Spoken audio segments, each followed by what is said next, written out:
So imagine, right, a single empire from the Pacific Ocean all the way to like Eastern Europe.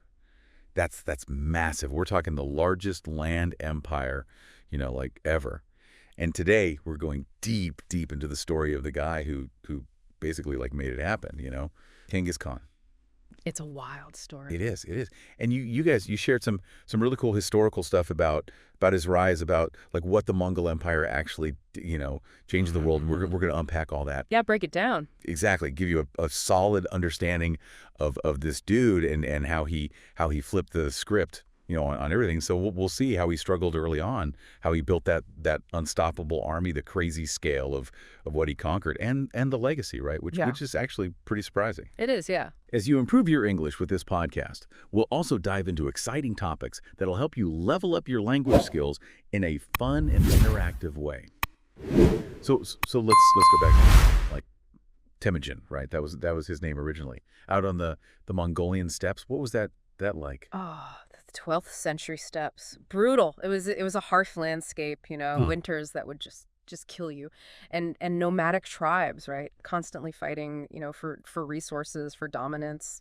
It's amazing how that environment shaped him, made him who he was. Yeah, totally. And the stuff you sent really brings those challenges to life. Like his father, a tribal leader, right, gets poisoned, and Temujin and his family are just left out there. Totally vulnerable. And then get this, their own clan, they ditch them. It's unbelievable. It's hard to fathom, right? Right. Just to survive that. As a kid, fending for themselves in the middle of nowhere, that takes like a crazy amount of willpower. Yeah. Oh, absolutely. Pure resilience. And you see that over and over with him. Like being abandoned, it forced him to become so self-reliant, so young. And then later, as a teenager, he gets captured, enslaved by another tribe. But even then, he escapes. He just never gives up. Right. It's like a pattern, like overcoming crazy obstacles. Yeah. Seems like that was like fundamental to what he achieved later. Yeah, it's a recurring theme. But it wasn't just about surviving, right? I mean, the material shows like after he escapes, he starts to gather followers, this small but like totally loyal group. It says something about his personality, right? Esma. Exactly. I mean, it's hard to figure out, centuries later, but clearly he had this power to inspire people. And not just that, he could build alliances between these clans that were always at each other's throats. How important was that to what he wanted to do? Oh, it was everything. I mean, the Mongol steppe wasn't a country, right? It was like this patchwork of tribes. They were fighting all the time. And Temujin, he understood that. He knew that real power, it wouldn't come just from, winning battles. He had to bring these groups together. Unite them. Yeah. And he was a skilled diplomat. He knew when to like make a deal and when to, to crush his opponents. That was just as important as being a great warrior. Yeah, and he pulled it off, right? The material talks about how he like negotiated and then, won key battles, just took out his rivals one by one, brought all these tribes under his control. And that all leads to this huge moment in 1206. He's proclaimed Genghis Khan, universal ruler. That title, that changes everything, doesn't it? Oh yeah, it's the birth of a Mongol nation. They go from being just a bunch of tribes to like a real power. And Genghis Khan, he's in charge. But it wasn't, the end goal. It was the beginning. Now he could build that legendary Mongol war machine. And that's where it gets really interesting, right? How he took these nomadic warriors and turned them into this force that could conquer like entire empires. And it wasn't just about, individual bravery. The material, it highlights how he really changed like the structure of the military. It made it so much more effective. Let's talk about discipline and loyalty. It sounds like he revolutionized things. He did, yeah. I mean, think about it. The old way, advancement, it was all about who your family was, what clan you belonged to. Genghis Khan, he threw that out. Wow. He made it all about merit. Did you have skill? Were you brave? Were you loyal to him? That's what got you promoted. And that created, this powerful sense of loyalty directly to the Khan. It went beyond those old tribal ties. So it was like a unified force. Exactly. And the material, it makes it clear, loyalty was everything. Betray him, you were done. But if you served him well, big rewards.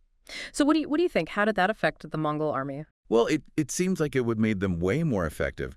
I mean, if you knew that you could advance, but only based on what you did, how much you were committed to the Khan, you'd be all in, right? You'd want him to succeed. Right. It's a powerful motivator. And then you have the Mongol horsemen, like the classic image, right?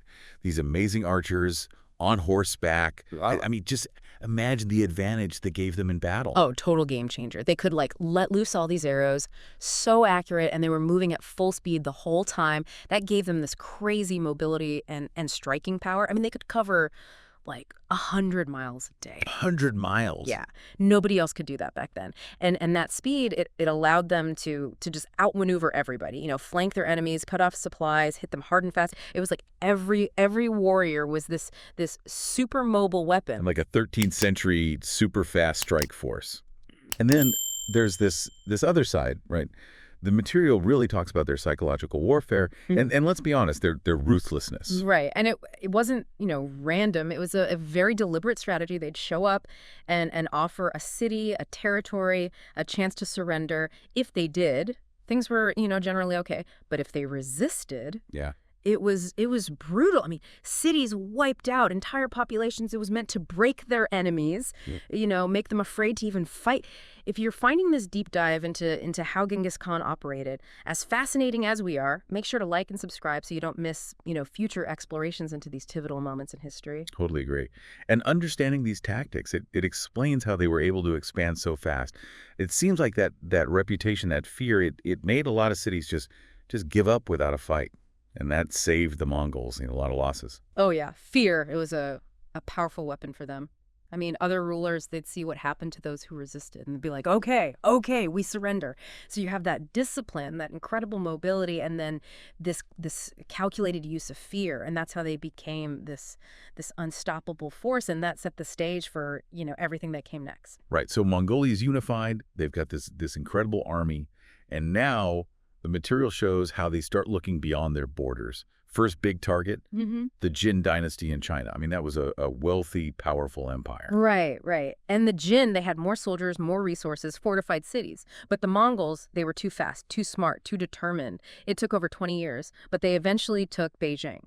And that was huge. It showed that they could beat, you know, even the strongest opponents. Yeah.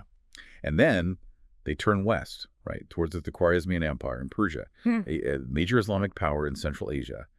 And the material, it says that this invasion, it started because of a diplomatic incident. It did. Genghis Khan sent some envoys, and the Shah, the ruler of the Khwarezmian Empire, he had them killed. Big mistake. The Mongols, they came back with a vengeance, and it was just devastating. That campaign from 1219 to 1221, it's known for just how brutal it was. I mean, we're talking major cities like Samarkand, Bukhara, completely destroyed. They wrecked the infrastructure, irrigation systems, gone. Huge loss of life. The material describes it, and it's hard to even wrap your head around it. You know, the level of destruction in the Khwarezmian Empire really shows just how ruthless and efficient the Mongols were. Like using terror as a weapon. I mean, after this, their reputation was set. Everybody knew what they were capable of. Oh, yeah. It wasn't just about winning battles. It was about crushing your enemy so completely that they couldn't even think about resisting again. And it worked. But the effects, they lasted a long, long time. They basically destroyed this major Islamic power, changed like the whole political landscape of Central Asia. So they've conquered huge parts of Asia. And now they start pushing into Europe. The material you sent, it really outlines like how impactful these incursions were. They were, yeah. I mean, maybe they're not as well known, you know, in the West, but they were significant. The Mongols just moved so fast, and they won these decisive battles, like the Battle of the Kalka River against the Russians, the Battle of Legnica against a Polish and German force. I mean, it scared the heck out of Europe. They'd never seen anything like it. The material actually says that it was the speed and the unexpectedness of the attacks that really terrified people. And there's some speculation, you know, based on the sources, that if Genghis Khan hadn't died in 1227, they might have gone much deeper into Western Europe. Oh, absolutely. I mean, when he died, the Mongol armies, they were still fighting in Eastern Europe. And a lot of historians, they think that, you know, the leaders, they had to go back to Mongolia to elect a new Khan, and that stopped them from pushing further west. Right. It makes you think, like, what if he'd lived longer? Would history have been totally different? Yeah. And speaking of his death, the material, it mentions that we don't actually know for sure how he died. Right. It's still debated. The most common theory is that, he fell off his horse during a campaign.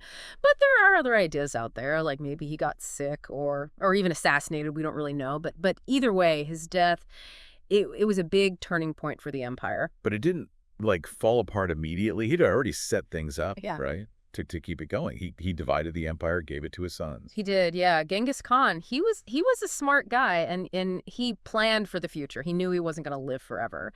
So he divided everything up between his 4 sons, and that kept the empire going, kept it expanding. Yeah. Under his successors, like Ögedei Khan and later Kublai Khan, they pushed it even further across Asia and into Europe. And it really did become the biggest land empire ever. The material emphasizes that, stretching, like we said, from the Pacific to Eastern Europe. I mean, that size, it's just mind-blowing. It is over 12 million square miles.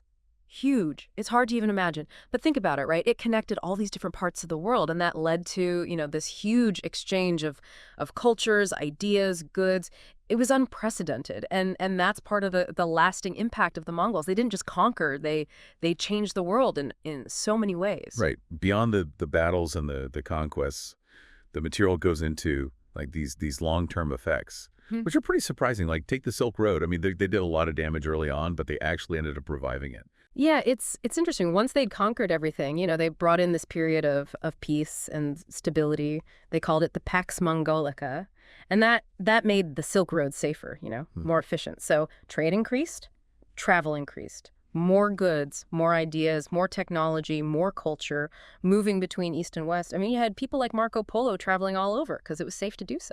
And that connected the world in a way that hadn't been seen before. And the material, it also talks about how tolerant they were of different religions. Yeah. Which is kind of surprising, right? It is. I mean, they had their own beliefs, but generally the Khans, they let people worship how they wanted. Muslims, Buddhists, Christians, it didn't really matter to them. And that helped to keep the peace in this huge, diverse empire. And it encouraged, exchange of ideas, intellectual and cultural stuff. So it wasn't just trade and religion. The material also points to, like, advancements in warfare and how governments worked.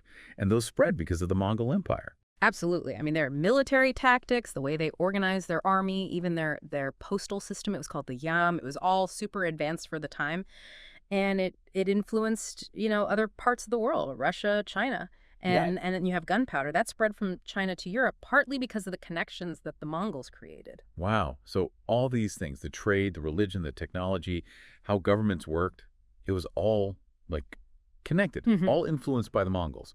But we can't forget the human cost, right? Yeah. The material reminds us that a lot of great civilizations, they fell as the Mongols expanded. Right. We have to look at the whole picture. And the Mongol conquest, they definitely caused a lot of suffering.